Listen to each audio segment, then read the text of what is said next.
दरख्तों के ऊपर भी काफ़ी बर्फ जम गई है। ये देखिए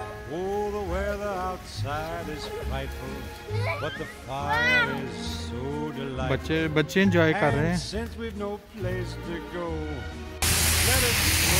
आज कनाडा में बर्फबारी का सिलसिला जो है वो काफ़ी तेज़ है। सुबह से जो है वो काफ़ी बर्फ़ पड़ रही है, तो तकरीबन 1-1 फीट की बर्फ़ आज पड़ गई है।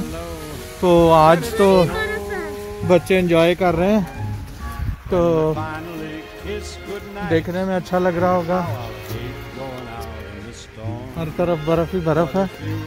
तो आज पहला दिन है, इसलिए बच्चे एंजॉय कर रहे हैं। आगे चल के जब डेली पढ़नी हो जाएगी शुरू, तो फिर एक्साइटमेंट ख़त्म हो जाएगी। उधर खेलोगे? अच्छा आ जाओ। उधर अभी कह रहे हैं कि हमने बर्फ़ के अंदर खेलना है।